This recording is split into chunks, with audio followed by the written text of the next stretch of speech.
handle terrorists? We can no longer be silent about Pakistan's safe havens for terrorist organizations.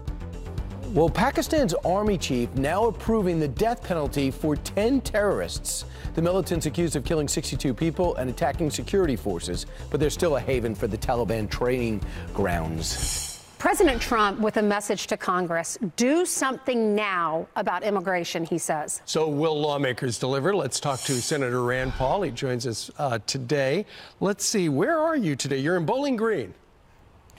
I'm in Bowling Green, Kentucky. That's my home, and I'm glad to be home. It's great to have you as well. All right, so, there were a lot of people who were disappointed, Senator, that with the omnibus last week, that something wasn't done about DACA and ultimately immigration, because the president, as we all know, famously has 4 points, 4 pillars. Nothing got done. Doesn't seem like anything ever gets done in Washington unless it's an emergency. Well, here's the sad thing about it. A couple weeks before the omnibus, we were told we were going to have an open debate on the floor on immigration. I actually had amendments to the bill that would have actually increased legal immigration to take pressure off of illegal immigration. None of my amendments were heard. Nobody had any votes. They had 4 pre-planned votes where they already knew the outcome and they knew all 4 would lose. And this is the sad thing about the Senate and Congress in general. They will not vote on anything that they don't count the votes in advance and know will be defeated. So they knew from the beginning nothing would happen. They devised the votes and only allow votes that will actually fail. It was not an open debate, and this is a disappointing thing about it, but it came from both parties. Senator, Democrats obstructed and were opposed to my amendments as well. The president in his tweet is blaming the Obama administration for catch and release. Is the Obama administration responsible for that?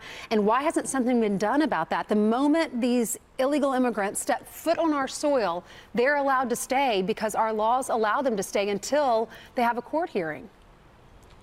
Yeah, that ought to be changed. The 1,100 people that are marching up through Mexico should be stopped at the border and they should be sent back. We should not allow people to come into our country and break the laws. I'm all for legal immigration. Immigrants are by and large good people and have added to our country. We're a nation of immigrants, but we should not allow people, particularly 1,100 of them, marching up to basically sort of thumb their nose and say, well, we don't care what your laws are, we're coming.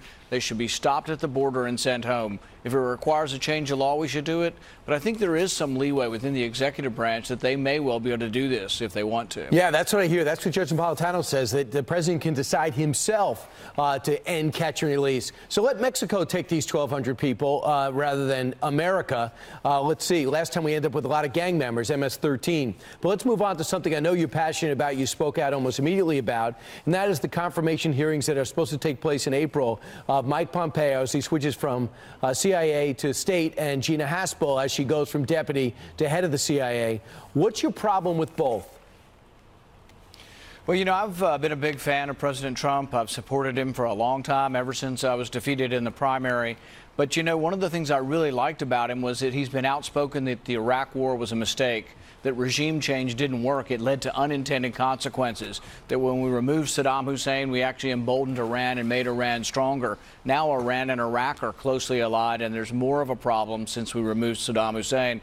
So it disappoints me that some of the people he's appointed around him are unapologetic enthusiasts still for the Iraq war.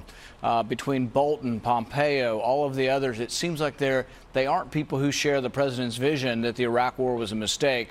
So I really want to support the President Trump I supported during the campaign. Right. And so I think someone needs to speak out against having too many of these neoconservatives in the administration. So you know President Trump's vision better than he does? And you know what he wants better than he does? He wants these 2 people in place. Touche. But, this happens in every administration. You remember even the Reagan administration, so much of us loved Reagan coming in. He was a great conservative. But sometimes he appointed people who conservatives really wish were more from the conservative school. It's the same thing here.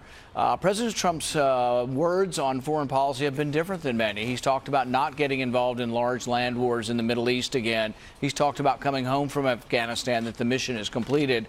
And so, but it's a tug of war. The president will say these things, and then members of his cabinet will say, oh, no, we need to stay in Afghanistan there's a flip side to everything you're saying, Senator. 100,000 troops. There's a flip side to it. If we leave Afghanistan and the Al-Qaeda comes back, we wasted our time. If we leave our presence in Syria, the Russians take over. I think so there's a flip side to everything. Nobody wants war. I think there's Yeah, I think there's another way of looking at it, though. I think you can declare victory. We did get rid of the people who attacked us on 9/11, and we did disrupt the bases, and we did get bin Laden. So there has been a significant victory, and I was for that. But 16 years later, I think it's now nation building, and we're spending $50 billion a year in Afghanistan. I'd rather spend that money at home. We've got roads and bridges to fix here. So I would rather spend that money at home, and we can't really rule every country. We can't sort of institute a government we like in every country around the world. It's too expensive. Right. And really, sometimes it becomes murky who the good guys are. In Yemen, do we really want to send our sons and daughters to Yemen to fight in a war where I'm not so sure? Well, if there they're are making good guys shoe bombs in on either side of Yemen the war. and they're blowing up their Well, I mean, it does sound like the president wants to get out of Syria, so stay tuned. Senator, before you go, I know you and your wife are the Kentucky chairs for Helping a Hero, and you presented the keys to a brand new house to a wounded vet. Tell us a little bit about Army Staff Sergeant Paul Brandvater. Brandhaver, and he was, injured in Afghanistan a while ago. But the cool thing about it is the whole community turned out. We had hundreds of people, all his neighbors turned out, and it was like a welcoming parade. Lee Greenwood was there singing. I mean, Great. It really was something to warm the heart, but also to show that, we have an obligation to these soldiers, not just when we ask them to go to war, but when they come home. And this has probably been one of the best things I've been involved with. HelpingAHero.org has built over 100 houses. My wife's been an intimate part of raising money for this in Kentucky. And but I tell you, nothing warms the heart more than to see the community's outpouring of hope and generosity for these young soldiers that have been so severely wounded.